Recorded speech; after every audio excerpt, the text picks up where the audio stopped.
Hello guys, आ चुके हैं science with Suraj channel के साथ। पिछले वीडियो में हमने देखा था बोहर के मॉडल के साथ वैलेंसी एंड 20 एलिमेंट्स को याद करने की ट्रिक। एक बार हम रिवाइज करेंगे बच्चों, बिल्कुल करेंगे। बोलिए hi hello listen BBC news on Friday night. ना मांगो अमीरों से पेप्सी सोडा कोका कोला और काजू कतली। रूल याद है, जिसके लास्ट में 1 2 3 आए वो लूज करेगा, 5 6 7 आए वो गेन करेगा और 8 आए तो कुछ भी नहीं करेगा। जीरो वैलेंसी की गैसेस को हमने नोबल गैसेस कहा था। 4 आए तो गेन मान सकते हो। अब हम बात करते हैं कैटायन, एनायन या आयंस की। सर क्या है समझाते हैं। चलो देखिए, for example sodium Na 11 number पे आता है। अच्छा, इसको हम बांटे तो होगा 2 8 1। सर इसकी वैलेंसी होगी -1 इलेक्ट्रॉन, यानी ये 1 इलेक्ट्रॉन लूज करेगा, इसको लूज करके काम हो जाएगा। ठीक है सर। बच्चा लोग, क्योंकि इसने 1 इलेक्ट्रॉन लूज किया तो इसके ऊपर एक चार्ज आएगा। क्या आएगा बच्चा लोग? चार्ज आएगा। चार्ज का मतलब होता है या तो पॉजिटिव चार्ज आ सकता है या तो नेगेटिव चार्ज आ सकता है। तो वो चार्ज हमें पता लगाना है और वो चार्जेस को ही आयंस बोलते हैं। क्या बोलते हैं बच्चों? आयंस। और ये 2 तरीके के होते हैं, कैटायन और एनायन। क्या नाम है चलो? कैटायन और एनायन। कैटायन पॉजिटिव है तो अनायन नेगेटिव है। ठीक, अभी हमें ये समझना है कि इसके ऊपर चार्ज आएगा तो आएगा कैसे। याद नहीं करना है बच्चों, हमें सिर्फ समझना है। पहले मैं आपको रेक्टाफिकेशन वाली चार्जेस बता देता हूं, क्योंकि कुछ बच्चे मेरी जो वीडियो देख रहे हैं वो उन्हें सिर्फ याद करने से मतलब है कि हाँ सर आप तो एक ट्रिक बता दो कि क्या होगा, बट मैं आपको कॉन्सेप्ट भी बताऊंगा कैसे क्या चार्ज आ सकता है विद एवरी कॉन्सेप्चुअल क्लैरिटी।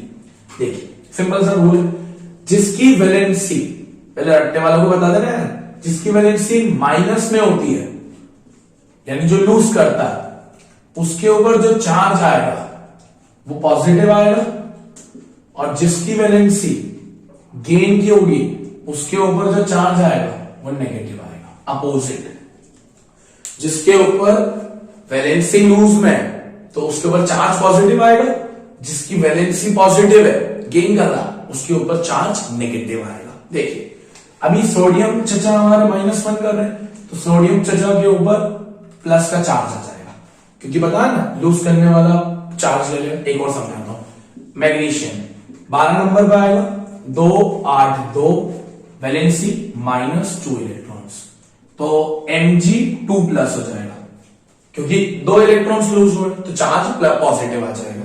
जैसे एल्यूमिनियम लोगे 13 नंबर पे आएगा, 2 8 3 -3 इलेक्ट्रॉन्स और Al3+। ये तो रटने वाला काम हो गया। अच्छा, इसका अपोजिट भी देख लेंगे, नॉन मेटल्स के साथ। ऑक्सीजन 8 नंबर पर आएगा, 2,6। बोलिए बच्चा लोग वैलेंसी सर +2 इलेक्ट्रॉन्स। जो प्लस कर रहा है उसके ऊपर चार्ज क्या आएगा? नेगेटिव, तो ये हो जाएगा O2-। क्लोरीन 17 नंबर पे आएगा, 2 8 7 +1 इलेक्ट्रॉन्स गेन करेगा, चार्ज आएगा क्लोरीन माइनस। ऐसे ही आप सबका भी निकाल सकते हैं, नो डाउट इन दिस। और अगर ध्यान से एक चीज देखे जाए, ये सारे जितने भी हैं, ये जितने भी Na+, Mg2+, Al3+, ये मेरे कहलाते हैं कैटायंस। क्या कहलाते हैं? कैटायंस, क्योंकि मेरे पॉजिटिव चार्ज है। और ये वाले जो है मेरे, क्योंकि इनके ऊपर नेगेटिव चार्ज आया तो ये मेरे कहलाते हैं एनायंस। ठीक है, नोबल गैसेस पे तो कोई चार्ज आएगा नहीं, इसलिए कहते हैं ऑल दी मेटल्स, ये सारे मेटल्स है, sodium magnesium aluminium, all the metals loses electron, ये सारे लूज कर रहे हैं and have positive charge on it, called as cations. And all the non metals gains electron and exhibit a negative charge on it, anion. ठीक है, तो आपको ये रटने वाला काम तो बता दिया मैंने कि जिसके ऊपर माइनस का चार्ज, जिसके ऊपर माइनस की वैलेंसी आए उसके ऊपर चार्ज पॉजिटिव लगा देना, और जिसके ऊपर पॉजिटिव आए उसके ऊपर नेगेटिव चार्ज लगा देना। पॉजिटिव वाले को कैटायन बोल देना, नेगेटिव वाले को अनायन बोल देना। अब हम बात करते हैं इसके पीछे का लॉजिक क्या है कि क्यों जो एलिमेंट लूज कर रहा है, जो अपने अंदर में से इलेक्ट्रॉन्स को खत्म कर दे रहा है, दे रहा है, तो उसके ऊपर पॉजिटिव चार्ज क्यों आ रहा है, और जो एलिमेंट्स गेन कर रहे हैं उनके ऊपर चार्ज नेगेटिव क्यों आ रहा है। समझिए, लॉजिक समझना मत, चलो वो तो मैंने ले लिया। मैं एक एग्जांपल से आपको करके बताता हूं। सोडियम 11 नंबर में आता है। अच्छा, 11 नंबर को अगर मैं बांटू तो वापस 2 8 एक ही होगा, इसकी वैलेंसी -1 है ना, क्योंकि एक इलेक्ट्रॉन यहां पर भी लूज ही हो रहा था, हमने को एक। अच्छा, ये जो 11 है ये इसका एटॉमिक नंबर है, हाँ या ना, ये क्या है इसका, चलो एटॉमिक नंबर। और मैंने बताया है, सबको बताया है कि 11 अगर इलेक्ट्रॉन्स है तो हमने सीखा है नंबर ऑफ प्रोटॉन्स किसके बराबर होता है, नंबर ऑफ इलेक्ट्रॉन्स। यानी मेरे सोडियम के पास 11 प्रोटॉन्स है और 11 ही क्या है, इलेक्ट्रॉन्स, हाँ या ना, ध्यान से सुन लीजिए। 11 प्रोटॉन्स और 11 ही इलेक्ट्रॉन्स, ये हमने डिस्कस किया है, तो बोलना मत, नंबर ऑफ प्रोटॉन्स बराबर नंबर ऑफ इलेक्ट्रॉन्स। अब सोडियम में, बहुत ध्यान से सुनना बच्चा लोग, सोडियम ने एक इलेक्ट्रॉन लूज कर दिया, सोडियम ने एक इलेक्ट्रॉन लूज कर दिया स्टेबिलिटी होने के लिए, तो प्रोटॉन में कुछ हुआ क्या, नहीं सर, प्रोटॉन तो अभी भी सेम ही है। अच्छा, एक इलेक्ट्रॉन कम हो गया तो कैन से 10 इलेक्ट्रॉन हो गए होंगे, हाँ सर, पहले 11 थे, अब उसने एक लूज कर दिया तो 10 हो गए। सर प्रोटॉन की संख्या में तो कुछ बढ़ोतरी या घटोतरी हुई, सिंपल सी बात है। चलो, क्या बोला था रदरफोर्ड ने कि प्रोटॉन हमेशा न्यूक्लियस के अंदर रहेंगे और इलेक्ट्रॉन अंदर घूमते रहेंगे। बोहर ने आकर उसको बोला, देखो बेटा 4 ऑर्बिट्स लगा दो K11। अब न्यूक्लियस है अंबुजा सीमेंट की दीवार, क्या है, अंबुजा सीमेंट की दीवार, कोई भी वहां जा ही नहीं सकता, इसलिए हमेशा इलेक्ट्रॉन का कम ज्यादा होता है। हमने इसलिए उसको बोला था इलेक्ट्रॉनिक कॉन्फ़िगरेशन, इलेक्ट्रॉन को बांटने की विधि। तो प्रोटॉन तो उतना ही हुआ, एक इलेक्ट्रॉन कम हो गया, 10 हो गया। अब अगर मैं कंपैरिजन करूं इसके अंदर, ध्यान से समझना, 11 प्रोटॉन्स 10 इलेक्ट्रॉन, किसकी संख्या ज्यादा है, सर प्रोटॉन्स की। मैं पूछूं सर कितने प्रोटॉन ज्यादा है, सर एक प्रोटॉन ज्यादा है, Na 11 प्रोटॉन्स 10 प्रोटॉन्स, प्रोटॉन्स ज्यादा है, एक ज्यादा है, और प्रोटॉन्स का चार्ज क्या होता है, पॉजिटिव, तो इसलिए हमने क्या लगाया Na+। Na+ इंडिकेट क्या कर रहा है मुझे, Na+ मुझे बस ये बता रहा है कि Na के पास एक प्रोटॉन ज्यादा है, क्या है, एक प्रोटॉन ज्यादा है, सिंपल। एक और एग्जांपल लेते हैं, ऐसे क्लियर नहीं होगा। फॉर एग्जांपल मैग्नीशियम जो मैंने वहां लिखा, जल्दी करेंगे ना, 12 पे आता है तो 2 8 2, इसकी वैलेंसी होगी -2 इलेक्ट्रॉन्स।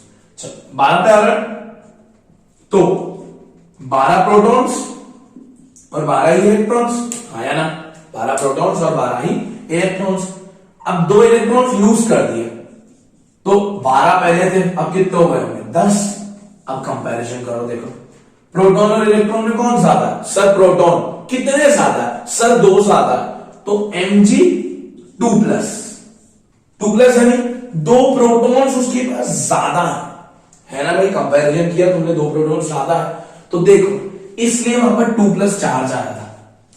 देखो रटने वाला कॉन्सेप्ट तो वही, वैलेंसी माइनस में तो पॉजिटिव चार्ज लगा दो, बट उसके पीछे का लॉजिक ये है कि क्यों ऐसा हो रहा है, और उसका मतलब क्या है कि उसके पास 2 प्रोटॉन ज्यादा है। वैसे अगर Am3+ लिखा है तो क्या मतलब है सर इसका, एल्यूमिनियम के पास 3 प्रोटॉन ज्यादा है।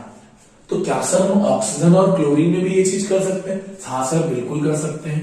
देखिए हम कैसे करते हैं ऑक्सीजन और इसकी चीज, देखिए मैं आपको समझाता हूं। फॉर एग्जाम्पल ऑक्सीजन 8 नंबर पे 2,6 बांटोगे तो कितना होगा, सॉरी इसकी वैलेंसी कितनी होगी, +2 इलेक्ट्रॉन्स, है ना।